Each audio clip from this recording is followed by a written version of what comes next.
Olá a todos, meu nome é Andréia Marques, eu sou coordenadora do curso de especialização de Fisioterapia em Saúde da Mulher do CAISM Unicamp.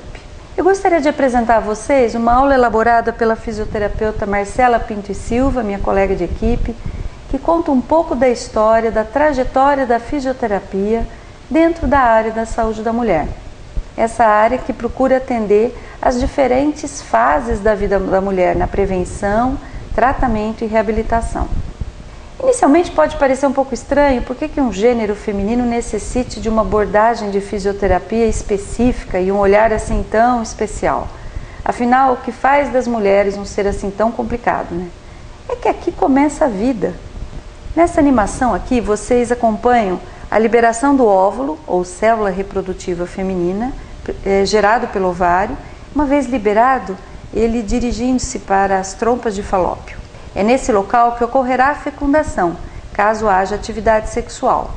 Durante a atividade sexual, milhares de espermatozoides são liberados dentro do corpo da mulher e inicia uma viagem que tem o óvulo como meta.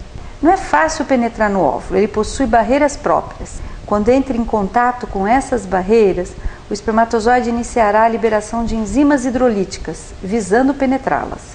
Se conseguir penetrar, as células foliculares que envolvem o óvulo se retraem e não permitem mais que nenhum outro espermatozoide entre. A partir daí, as coisas acontecem rapidamente no corpo da mãe. O zigoto se torna um organismo formado por 23 cromossomos do espermatozoide e 23 cromossomos do óvulo. Após a fertilização, o zigoto percorre o caminho das trompas de Falópio até o útero e durante essa jornada vão ocorrendo uma série de divisões.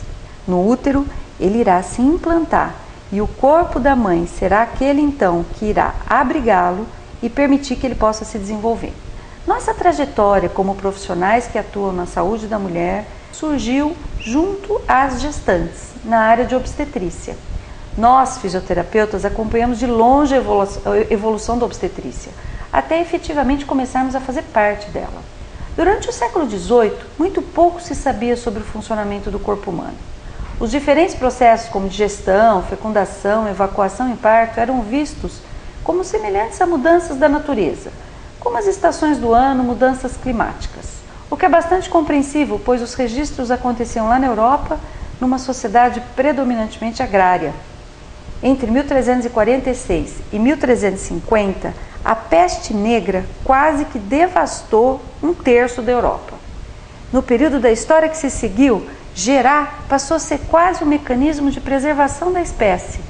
A maternidade era muito estimulada, incentivada, sem com isso significar que as mulheres a desejassem. O vínculo estabelecido entre mãe e bebê era mínimo. As mulheres eram vistas apenas como procriadoras e estavam distantes de um envolvimento maior com o parto ou com a maternidade. Uma vez grávidas, elas eram orientadas a fazer repouso e evitarem relações sexuais, pois para elas a natureza já estava satisfeita. A obstetrícia era predominantemente exercida por mulheres, na maioria menopausadas, e observava-se a alienação materna que se comportava de forma passiva no parto. O índice de mortalidade materno-infantil da época era bastante elevado. Em 1806, a obstetrícia passa a se tornar uma especialidade médica. A partir daí, uma série de inovações tecnológicas como fórceps e espéculo foram criados, mudando o desfecho de muitos nascimentos. Mas o parto ainda era cercado de mitos e mistérios. O fórceps, por exemplo, ele era considerado um instrumento secreto. Era carregado em cofres dourados e utilizados em segredo pelos inventores, os irmãos Chamberlain. Apenas utilizado quando todos os familiares haviam deixado o quarto da parturiente. A partir de 1900, o parto passou a ser considerado uma situação hospitalar e a figura masculina, ou os médicos da época, passaram a ser aceitos no momento do parto. Os tempos avançavam, em paralelo com a evolução da obstetrícia, a fisioterapia também avançava e evoluía. Após a Primeira Guerra, os programas de reabilitação ganharam força no processo de recuperação dos combatentes de guerra. Os recursos naturais como eletroterapia, hidroterapia, cinesioterapia e terapia manual se aprimoravam, passando a ser utilizados com mais frequência. Gradativamente, a fisioterapia ganhava um respeito por parte dos profissionais de saúde. Entre as décadas de 1940 e 1970, houve uma mudança radical do papel da mulher na sociedade. Os avanços científicos do século XIX e início do século XX levaram a um distanciamento da mulher e de seus diferentes processos naturais, como a gravidez e o parto. A fim de evitar que esses avanços prejudicassem a riqueza e a sensibilidade do momento da maternidade, iniciou-se então o movimento para que a mulher pudesse reassumir o seu papel ativo diante do seu próprio corpo. Esse movimento ele encontrava como cenário o movimento hippie e a invenção da pílula anticoncepcional. Os programas de preparação para o parto do obstetra inglês Dick Reed, na década de 50, visando um parto sem dor e uma gravidez mais ativa, continham uma série de exercícios físicos e respiratórios e atraíram principalmente a atenção dos fisioterapeutas para sua orientação. Uma teoria semelhante à de Reed foi proposta por Platonov na Rússia e era fundamentada nas teorias de reflexos condicionados de Pavlov. Essa teoria sugeria que dores sofridas pela mulher no parto sofriam um condicionamento aprendido e passado de mãe para filha. Platonov cria então uma proposta de preparação de parto no qual exercícios físicos e relaxamento teriam um papel fundamental. Esse método foi denominado método psicoprofilático. Houve a desincorporação da tecnologia exagerada, procurando fazer do parto uma situação um pouco mais humanizada. Essa mesma linha ela foi seguida na França por Lamaze. Se andarmos bastante na história e chegarmos aqui em Campinas, veremos que o Serviço de Fisioterapia do CAISM na Unicamp passou a trabalhar com gestantes na preparação para o parto no ano de 1994. Atualmente temos 3 ambulatórios que contam com a participação efetiva da equipe da fisioterapia, como o ambulatório de gestantes adolescentes, de diabetes gestacional, onde o fisioterapeuta auxilia no controle dessa glicemia, e ambulatório de parto normal. As gestantes internadas com patologias obstétricas ou UTI contam com o tratamento da equipe sempre que necessário. Atualmente, a participação do fisioterapeuta ocorre inclusive nas salas de pré-parto e parto, além de acompanhar as pacientes no período puerperal. No mesmo período que Reed sugeria o autocontrole do próprio corpo pela mulher, no Ocidente, Arnold Kegel, um ginecologista californiano, introduz a sua teoria sobre a importância do autoconhecimento da musculatura perineal para continência e prazer sexual e prevenção das distopias genitais. Os seus estudos surgiram em 1948 e ao longo de sua carreira, Kegel descreveu artigos com aproximadamente 500 casos. Até hoje, as suas teorias servem de base para novas propostas de reabilitação do assoalho pélvico. Os fisioterapeutas, atentos às teorias de Kegel, iniciaram uma série de pesquisas sobre diferentes recursos e o impacto sobre o assoalho pélvico. Na década de 70 e 80, a eletroterapia do assoalho pélvico passou a ser possível via intracavitária, com o desenvolvimento dos eletrodos intracavitários. Diferentes parâmetros foram estudados e o biofeedback e os cones intravaginais surgiram na década de 90, auxiliando no tratamento das patologias do trato urinário inferior. Hoje, a reabilitação do assoalho pélvico é considerado nível 1 de evidência científica para o tratamento de incontinência urinária, segundo a International Continence Society, ICS, abrindo com isso um importante espaço junto aos urologistas e uroginecologistas.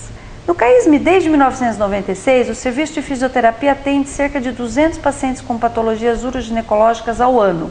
Contamos hoje com o ambulatório de disfunção do assoalho pélvico, o ambulatório de dor pélvica e endometriose, contribuindo no controle da dor junto com a equipe multiprofissional. Para as pacientes que se encontram na menopausa, o Serviço de Fisioterapia tem um espaço especial para elas. E nós introduzimos no cenário nacional um tipo de estimulação elétrica periférica no tratamento da bexiga hiperativa, que é a estimulação do nervo tibial posterior. Pacientes com estenose vaginal decorrentes da radioterapia vêm sendo acompanhadas também pela equipe, que tem oferecido a essas mulheres uma abordagem conservadora nesse tratamento. Cerca de 200 mulheres ao ano, provenientes da área de ginecologia, são acompanhados pela fisioterapia do CAISM. Na área de oncologia mamária, a maior compreensão sobre o sistema linfático abriu as portas para a nossa atuação. Em 1622, a Serre demonstrou a existência de vasos linfáticos através de estudos experimentais no intestino de um animal. Em 1652 foi publicado o primeiro trabalho científico utilizando o termo vaso linfático. Esses conceitos foram evoluindo e 300 anos depois, Voder foi o pioneiro na linfologia. Um instituto fisioterapêutico em Cannes notou os benefícios de adequada massagem de drenagem em gânglios inflamados de pacientes com sinusite, gerando em 1936 um artigo científico sobre linfadrenagem manual. Em 1966, Folde lança a escola de Waltz, método cedido por Voder e também utilizado por Castle Smith. Esses autores geraram centenas de artigos descrevendo seus métodos e suas técnicas. Os programas de reabilitação efetivamente surgiram em 1976 na Sociedade Americana de Câncer. 10 anos depois, em 1986, o CAISM inicia seu programa de reabilitação para pacientes operadas por câncer de mama. Atualmente, após acompanhar mais de 5.000 mulheres com este diagnóstico, o serviço de fisioterapia procura, diante de novas abordagens cirúrgicas agora mais conservadoras, oferecer às pacientes técnicas novas de reabilitação que atendam às diferentes necessidades de cada caso. O ambulatório do CAISM acompanha também pacientes com linfedema no pós-operatório, pacientes em cuidados paliativos e enfermarias clínicas, cirúrgicas, além da UTI. A criação da Associação Brasileira de Fisioterapia em Saúde da Mulher, ou ABRAFISM, vem reunir os profissionais da área que hoje atuam em saúde da mulher. Os cursos de especialização e agora a recente prova de título de especialista vem regulamentar e oficializar a nossa atuação. Hoje, fisioterapeutas espalhados pelo Brasil todo atuam junto à área de ginecologia, obstetrícia e oncologia. Os 25 anos de experiência do CAISM foi por nós registrados no livro Tratado de Fisioterapia em Saúde da Mulher, publicado pela ROC em junho de 2011. Como conclusão, a fisioterapia em saúde da mulher evoluiu muito nos últimos 50 anos, sem abrir mão dos recursos físicos como toque, corrente elétrica, temperatura e movimento, trouxe um novo olhar na prevenção e tratamento nas áreas de ginecologia e obstetrícia, além da constante participação no cenário científico nacional e internacional. As mulheres mudaram, mas seu corpo ainda abriga as especificidades e os cuidados dos inícios dos tempos. Na nossa história de mulher trazemos resquícios das parteiras das antiguidades, das hippies, das revolucionárias, mas nunca perdemos nossa essência de mulher.